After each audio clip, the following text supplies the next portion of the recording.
The Hesychast controversy was a theological dispute in the Byzantine Empire during the 14th century between supporters and opponents of Gregory Palamas. While not a primary driver of the Byzantine civil war, it influenced and was influenced by the political forces in play during that war. The dispute concluded with the victory of the Palamists and the inclusion of Palamite doctrine as part of the dogma of the Eastern Orthodox churches, well as the canonization of Palamas. About the year 1337, hesychasm attracted the attention of a learned member of the Orthodox Church, Balaam, a Calabrian monk who had come to Constantinople some 7 years earlier. Reacting to criticisms of his theological writings, that Gregory Palamas, an Athonite monk and exponent of hesychasm, had courteously communicated to him, Balaam encountered hesychasts and heard descriptions of their practices. Trained in Western scholastic theology, Balaam was scandalized by the descriptions that he heard and wrote several treatises ridiculing the practices.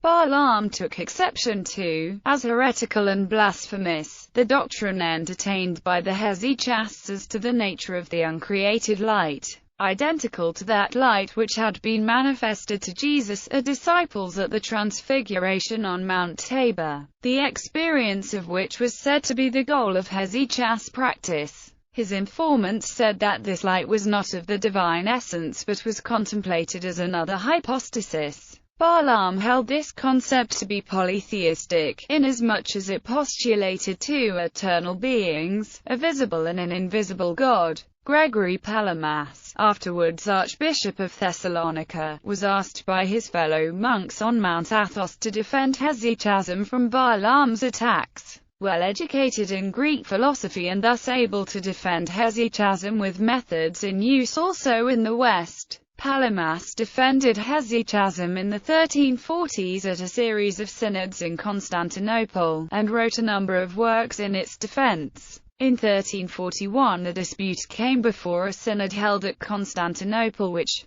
taking into account the regard in which the writings of the pseudo-Dionysius were held, condemned Balaam, who recanted and almost immediately returned to Calabria, afterwards becoming bishop of a Byzantine Rite diocese in communion with the Pope. 5 other synods on the subject were held, at the third of which the opponents of Palamas gained a brief victory. However, in 1351, at a synod under the presidency of Emperor John VI Cantacouzénos, Palamas' real essence energies distinction was established as the doctrine of the Orthodox Church. Gregory Akindinos, who had been a disciple of Gregory's and had tried to mediate between him and Balaam, became critical of Palamas after Balaam's departure in 1341. Another opponent of Palamism was Manuel Callecas, who sought to reconcile the Eastern and Western churches. Following the decision of 1351, there was strong repression against anti-Palamist thinkers. Callecas reports on this repression as late as 1397, and for theologians in disagreement with Palamas, there was ultimately no choice but to emigrate and convert to union with the Latin Church, a path taken by Callecas as well as Demetrius Kydones and John Kyprasiotes. Background: Monasticism and hesychasm in the Eastern Orthodox, Oriental Orthodox and Eastern Catholic churches. Monasticism is a far more common lifestyle than in the Latin Rite Catholic Church and holds a very special and important place. Hesychasm is a form of constant purposeful prayer or experiential prayer that, from as late as the 13th century, took the form of a particular psychosomatic technique in combination with the Jesus prayer, even before the adoption of that technique, hesychasm, as the practice of inner prayer, aiming at union with God on a level beyond images, concepts and language, with or without use of the Jesus prayer, can be traced back much earlier. This form of contemplation, by focusing the mind on God and praying to God unceasingly, looks for its inspiration to the Bible, Matthew chapter 6 verse 6, and to the compilation Philokalia, the tradition of contemplation within a silence or tranquility. having its roots in the Egyptian traditions of monasticism exemplified by such monastics as Saint Anthony of Egypt, is shared by Christian ascetics. In the early 14th century, Gregory Sinaitar learned from Arsenius of Crete the form of hesychasm, that is, a particular psychosomatic technique in combination with the Jesus prayer, and spread the doctrine, bringing it to the monks on Mount Athos. These stated that, at higher stages of their prayer practice, they reached actual contemplation union with the Tabor light, i.e., uncreated divine light seen by the apostles in the event of the transfiguration of Christ and by St. Paul on the road to Damascus. Dimensions of the conflict. Scholars such as Christopher Livanos and Martin Juggi have argued that there are many widely held generalizations and stereotypes that are only partly true and often only applicable to certain individuals and specific periods during the controversy. Christopher Livanos debunks a number of stereotypes often held regarding Palimism. For example, Livanos takes aim at the West's criticism that the Orthodox are irrational and oppose the use of logic in theology. Livanos asserts that, considering Byzantine, rather than modern Orthodox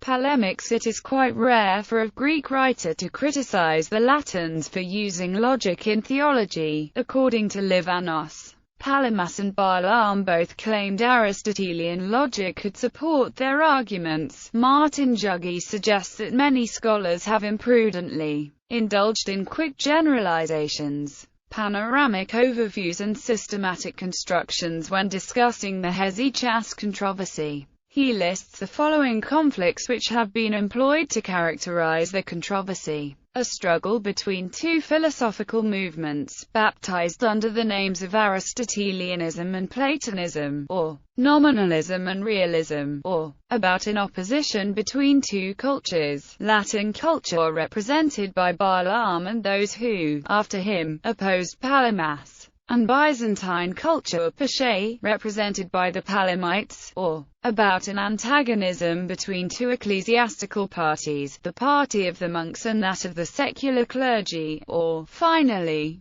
about a rivalry between opponents of union with the Latins and those who were called Latinophones, i.e., those who had unionist tendencies. Juggi asserts that none of these generalizations is completely true and yet none is completely false, as the various phases of the conflict and the various persons who were involved in it succeeded each other by turn. One or another of these perspectives predominated, though not to the complete exclusion of the others. Knowledge of the nature of God. Andrew Louth writes that he controversy between St. Gregory Palamas and Balaam the Calabrian is now seen by some scholars as less a conflict between Western influences and authentic Orthodox spirituality, as a conflict within Greek Christianity about the true meaning of Dionysian language about the nature of God. Balaam interpreting his apophatic theology as intellectual dialectic, and Gregory seeing it as concerned with the ineffable experience of God.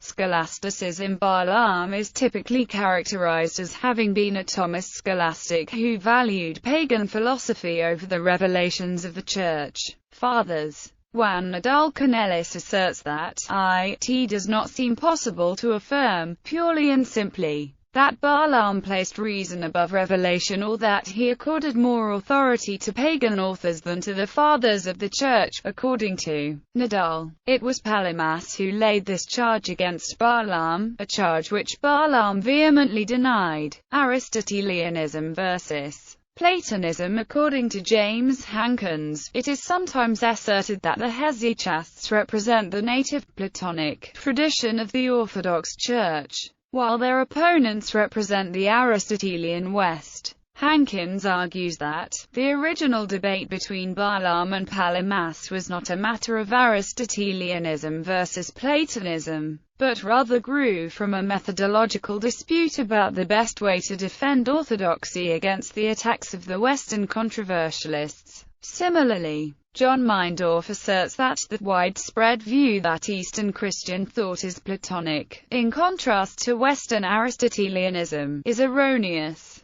According to Meindorf, Byzantine universities taught Aristotelian logic as part of the general curriculum, but the children of pious families withdrew rather than continuing on to the higher levels where Plato was taught. Meindorf posits that the target of Byzantine monks in general and Palamas in particular was actually secular philosophy, and so-called Hellenic wisdom. He conjectures that the validity of Greek philosophy remained an open question in Byzantine society precisely because the Byzantines were Greek-speaking and Greek-thinking. In stark contrast to this Hellenic culture, Byzantine monastic thought continually emphasized that theirs was a faith preached by a Jewish Messiah, and that their destiny was to become a new Jerusalem. Nominalism versus Realism. According to Robert E. Sienkiewicz, Palamas' only goal was to preserve the realism of man's participation in the life of God, characterizing Balaam as a nominalist agnostic. Meindorf writes that, in his flight from the intellectual realism of Western Thomistic scholasticism, Balaam clashed with the mystical realism of the Eastern monks. According to Meindorf, this confrontation between Balaam's nominalism and Palamas' realism began with a dispute over the best way to address the filioque controversy with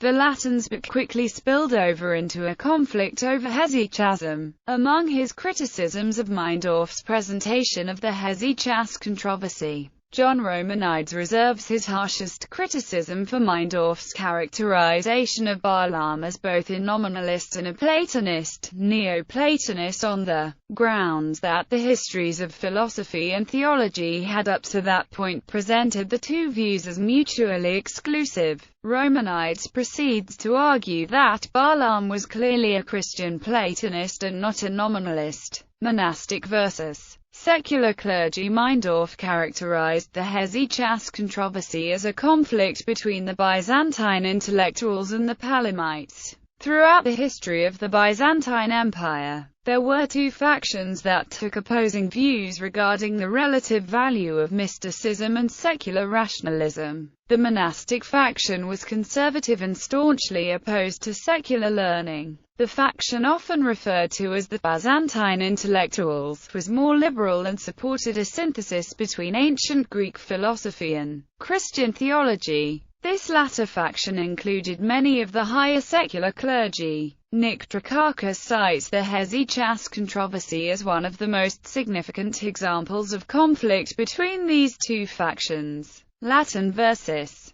Byzantine cultures. The Hesychast controversy is often cast as a conflict between the culture of the Latins and that of the Byzantines. Of course, the two cultures had been developing more or less independently since the division of the Roman Empire in 301 AD. However, Meindorf asserts that it is precisely in the 13th century that an institutional, social and conceptual bifurcation establishes itself between the Latin West and the Greek East. In the popular mind, Balaam is generally considered to be a Latinophone. Romanides identifies Balaam as indisputably Latin. However, other scholars such as Meindorf point to his Orthodox roots. Ultimately, after being rejected by the Synod of 1341, he returned to Calabria and was received into the Latin Church and consecrated a bishop. Martin Juggi states that the opposition of the Latins and the Latinophones, who were necessarily hostile to the doctrine,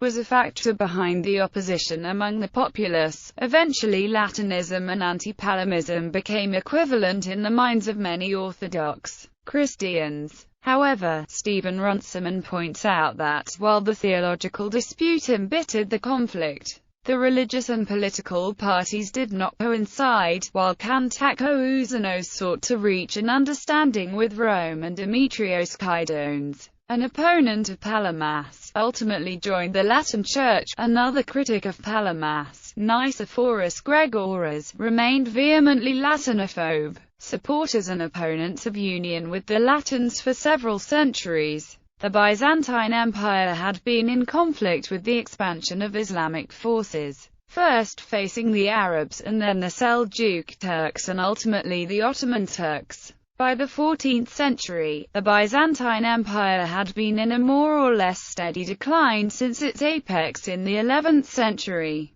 During the 14th century, Byzantine emperors appealed to the West for help on a number of occasions. However, the Pope would only consider sending aid in return for a reunion of the Eastern Orthodox Church with the See of Rome. In view of their desperate situation, a number of emperors were willing to pursue union with the Latin Church, and on a number of occasions even attempted to effect such union by imperial decree. However, these attempts at union were frustrated by the intense resentment of the Orthodox citizenry and clergy intensely for the authority of Rome and the Latin Rite. The political exigencies of seeking the assistance of the West would periodically influence the course of the theological dispute over hesychasm. The victory of the Hesychasts over the Latins and Latinophones made union with the Western Church harder, if not impossible to achieve, and thus made much less probable the likelihood of assistance from the West in defending against the Turks.